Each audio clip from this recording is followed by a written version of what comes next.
Welcome, welcome, welcome. Wearing the patented Xavier McKinney jersey, going up against the Browns this week. I expect McKinney to have a good game. Now, of course, he'll be facing up probably with Jerry Jeudy most of the time. I suppose he's not a corner, but you know what I mean. He's probably going to be going up against Jeudy anyway, or Cedric Tillman, and him being back there. I mean, with the way our cornerbacks played last time against Washington, he said he got bored. He got bored because, let's be honest, I mean, the Packers did a great job of shutting down the passing attack for Washington. Sure, they got their yards. I mean, it was only 140 going into the third. I mean, it's like, no big deal. I mean, Packers don't get any credit for that. Jay Daniels just had a bad game. First game, Jared Goff just had a bad game. The offensive line just didn't have a bad, just had a bad game. It's like, no, this defense is legit. The Packers are going to show it this weekend. But let me know what you think down in the comments below. Like, share, subscribe. I know people hate it when you say that at the beginning, but I just say it because it's supposedly supposed to make your videos get noticed more. It's supposed to show light up your subscribe button if you're not subscribed when you're watching the video. But let's talk about this game. The Packers are looking great. They're looking fantastic. Their offense has been firing not on all cylinders but close, and that's the thing. They've scored over 27 points in both games, and their offense isn't even clicking. Their offense is not even clicking yet. Josh Jacobs has not gotten going. The offensive line has not been intact. There's been a lot of switching and moving around with Aaron Banks being out, with Zach Tom getting injured, and Rasheed Walker missing basically all of camp. There's been a mishmash of guys all over the place. And the Packers still have looked dominant in both games. Now, this is going to be a true test. Their offense, the Browns' offense to be exact, might not be great, but their defense is legit. You still have Ward back there. You still have fucking Myles Garrett, who's just like a sack a week kind of guy. You have others as well. Browns are a great defense. Even though it didn't show it last week, they still got to Lamar. They still were able to get to Joe Burrow in the first week. It's just that their offense is just so inconsistent. Now, luckily for the Browns, Quinshon Judkins, after not practicing like all of the offseason, came in, played the first or second week, 70 yards rushing. Didn't score, but didn't matter. He looked great. He looked very good for not having a lot of practice time. Dylan Sampson got a touchdown. Didn't really look great other than vice versa, but the Browns have a couple of good young running backs coming up. Jerome Ford, who I honestly thought would be a big breakout candidate this year, sadly not. He's just not. And if he doesn't get it going soon, he's in danger of being passed up by Sampson and Judkins and being third on the roster. And who knows, maybe even fall even further. Joe Flacco is their best quarterback. He is their best option. Sorry, Shooter Sanders. Sorry, Dylan Gabriel, but Joe Flacco is your best quarterback. At over 40 years old, he is still the Browns' best quarterback in 2025. Now that's a statement, and probably not the best statement. And to be honest, Joe Flacco hasn't been great. He's had his share of interceptions flying around, but like I said, he's got the best chance of scoring for the Browns. Now back to the Packers. Jordan Love has yet to really hit his stride, but he's already looked great. Already had 4 touchdowns, no interceptions yet. Let's keep that going. Like I said, the offensive line has been in flux. Josh Jacobs has had over 60 yards in both games, but he's still not clicking like it was last year. I mean, through 2 games last year, he had 240 yards, I believe, if I remember right. Matthew Golden is still making his way again. He's a rookie wide receiver. This will be his 3rd week. I'm not blaming him last week for the misses. Jordan Love obviously missed or overthrew him a couple times, especially that deep threat in the beginning of the game. If he hits that game's even more of a dominant victory. I mean, he had, because Matthew Golden had beaten both corners, had beaten them, had like 2 or 3 steps on them, and if he hadn't been able to catch that, or if Jordan Love hadn't been able to get him in the breadbasket, Matthew Golden would have gotten his first touchdown in emphatic fashion.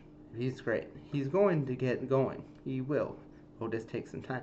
Savion Williams has shown that he can be a pretty good gadget player. He did slip up last week on what probably could have been a touchdown, but that's fine. It's gonna happen. Romeo Doubs has, by all accounts, been the best receiver for the Packers this year. Dontavian Wicks has not made a lot of drops, which is good considering how many drops he had last year in big moments. He has really turned it around, and it's a really good thing to see. You have Tucker Kraft, who's been great. He apparently is questionable going into this game, but knowing Tucker Kraft, he will probably play through it. Luke Musgrave hasn't really gotten much of a shot, but I've seen him in practice this year, and he may not be as good as Tucker Kraft, but he's a pretty good tight end, all things considered. And the Packers are just looking great. Sure, they're going to Cleveland. Sure, they're going up against that defense. Sure, they're going up against Myles Garrett, who apparently would rather make a bunch of money than actually win anything, because, let's be honest, championships aren't important to everybody. Some players just want it for the money. And he's one of those players that seems he's in it for the money, because the Browns are nowhere near competition for any championship in the near future, and it's going to stay the same this year. But the matchups for this game, like I said, Xavier McKinney, Keyshawn Nixon had a great game last week. He'll be going up against Jerry Jeudy. I think he should be able to. Jerry Jeudy will get his receptions, but he hasn't been able to get going at all this year. Cedric Tillman looked like he could be somewhat of a breakout candidate. He hasn't really hit his stride. I mean, the Browns offense still hasn't made their stride. And running game wise, Judkins should have, I don't know, maybe 12 carries, 55 yards, maybe a little bit more. Dylan Sampson will probably have about 5-7 carries, 25 yards, being fair. Offensively speaking, for Joe Flacco, probably, let's see, 12 for 25, 165 yards, maybe a touchdown or two with 2 interceptions. Is how I'd like the game to go. Jordan Love should be able to get to 300. Should be able to get to 300 yards this week. Maybe a couple on the ground. 2-3 touchdowns. Josh Jacobs, I would think he would score at least 1 touchdown. Tucker Kraft should have another good game, depending on how healthy he is going into this game. And maybe, just maybe, Matthew Golden, this will be the week he gets his first NFL touchdown. I'm not going to hold my breath because he's still making his way, but he has shown he can do everything. It's just going to take some time, get more reps, and more reps you get. That's how this game is, how this league is. The more reps you get, the better chance you have to be something. And Matthew Golden just needs those reps, and he will get there for sure. But when it's all said and done, the Green Bay Packers against the Cleveland Browns in Cleveland at 12 o'clock on Sunday, the final score will be 27-20.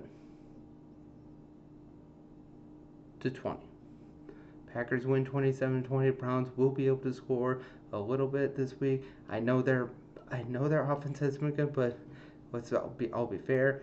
I think ultimately Packers will have a kind of a dominant game early on, and then maybe, through garbage time, Browns are able to mount some points, but I just don't see the Browns winning this game. And I don't want to call this a trap game for the Packers either, because it is so early. Is it really a trap?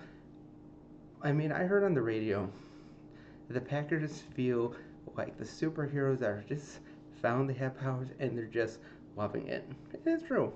I mean, they're really starting to realize that they are as good as we thought they were. Last year, they had the same pieces, a couple additions here, but they had mostly the same pieces from last year that just hadn't clicked yet. And now those players are clicking. Those players are clicking. Lucas Fernandez is looking great. Rashawn Gary is looking great. And Micah Parsons should have another sack this week. Rashawn Gary like to have maybe a sack or two. Lucas Fernandez should get it in there. Maybe Colby Wooden as well. Devontae Wyatt. That defensive line is great. Truly underrated so far. I mean, those pieces just needed to click. Those pieces just needed to click. The Packers have so many first round picks on that defense. They just needed time. It's a perfect example of what good coaching does to players. Coaching is everything in this league.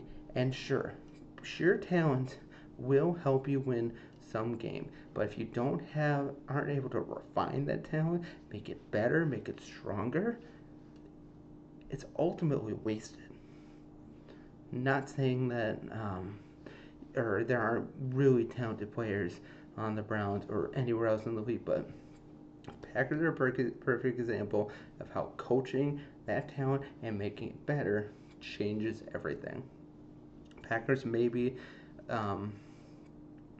are greater in their parts than their whole, but that's fine. Packers will continue what they've been doing so far this year. I like them to win 27-20. Should be a good game. Let me know what you think down in the comments below. Otherwise, have a great day, and as always, God bless and go Pack Go.